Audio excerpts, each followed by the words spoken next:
menjelaskan pengertian manajemen organisasi di madrasah. Nah, manajemen berasal dari bahasa Inggris, yaitu manajemen, yang artinya pengelolaan, ketatalaksanaan, atau tata pimpinan. Pengertian organisasi menurut Chester E. Bernard yaitu sebagai suatu sistem aktivitas kerjasama yang dilakukan oleh dua orang atau lebih. Sedangkan pengertian madrasah yaitu suatu lembaga atau institusi mempunyai satu tujuan, yaitu fungsi manajemen organisasi di madrasah. Fungsi manajemen organisasi di madrasah yang pertama mungkin manajemen sebagai proses perencanaan, pengorganisasian, penggerakan pelaksanaan, pengarahan, dan pengawasan.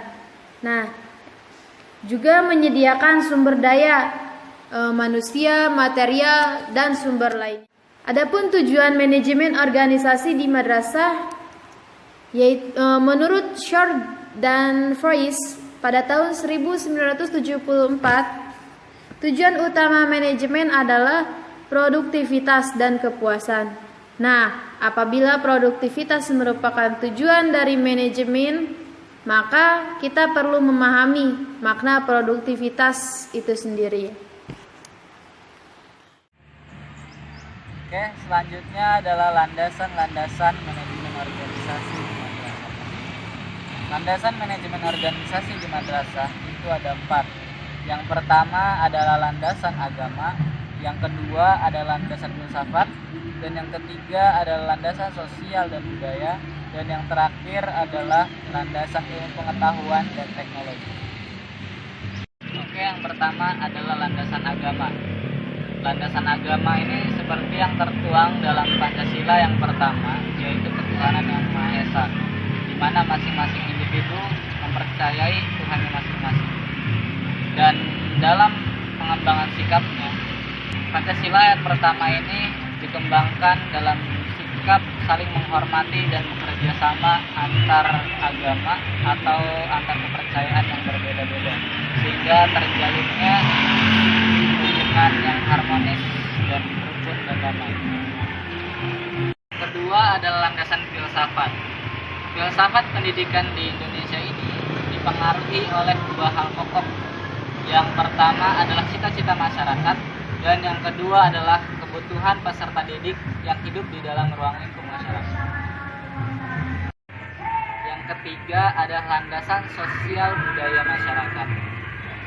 Sosial budaya masyarakat Indonesia itu terbentuk melalui akal dan budi pikiran manusia, sehingga dalam menyebarluaskannya, mengembangkannya, dan melestarikannya, manusia menggunakan akalnya. Setiap masyarakat dan setiap manusia pasti memiliki cita-cita dan keinginan yang ingin dicapai dan dikembangkan, sehingga dengan adanya madrasah diharapkan mampu merespon hal-hal tersebut. Yang terakhir adalah landasan ilmu pengetahuan. Sebagaimana yang kita tahu, pendidikan adalah suatu proses untuk menyiapkan peserta didik guna menghadapi perkembangan ilmu pengetahuan yang semakin maju dan pesat. Dengan adanya ilmu pengetahuan dan teknologi, diharapkan seluruh siswa setelah lulus dapat mampu menyesuaikan diri dengan lingkungannya dengan baik. Adapun prinsip manajemen organisasi di madrasah yang pertama yaitu memprioritaskan tujuan di atas kepentingan pribadi dan kepentingan mekanisme kerja. 2. Mengkoordinasikan wewenang dan tanggung jawab. 3. Mengenal secara baik faktor-faktor psikologis manusia. Dan yang terakhir, relativitas nilai. Selanjutnya adalah manfaat manajemen organisasi di madrasah. Manfaat manajemen organisasi di madrasah itu ada 4. Yang pertama yaitu sebagai perencanaan, yang kedua sebagai pengorganisasian, dan yang ketiga adalah sebagai pelaksanaan, dan yang keempat adalah sebagai pengontrolan atau pengawasan. Baik, yang selanjutnya adalah ruang lingkup manajemen organisasi di madrasah. Ruang lingkup manajemen organisasi di madrasah secara garis besar dapat dibagi menjadi dua bagian, yaitu manajemen administrasi dan manajemen operatif.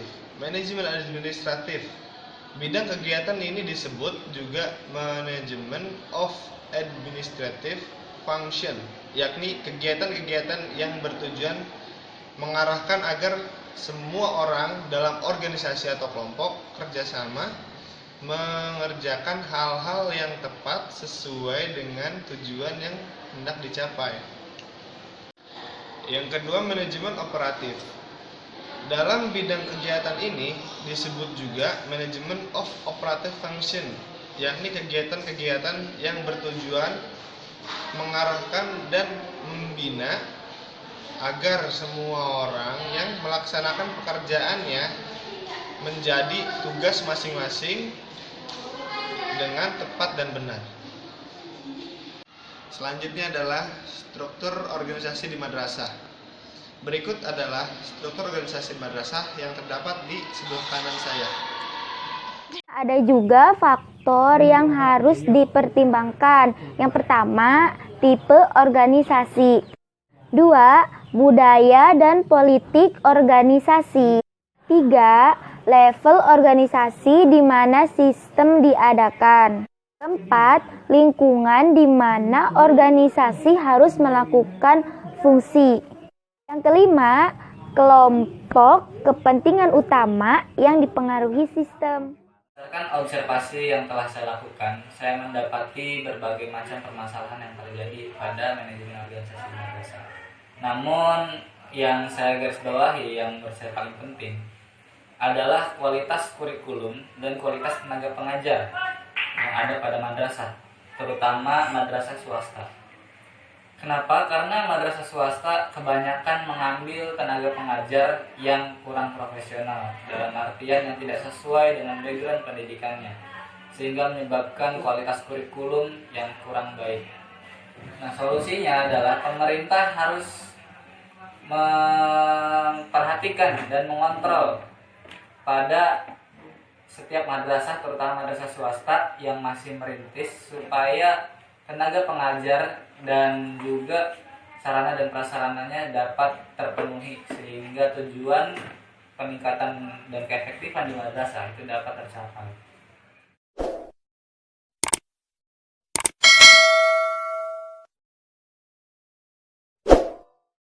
Terima kasih telah menyaksikan video dari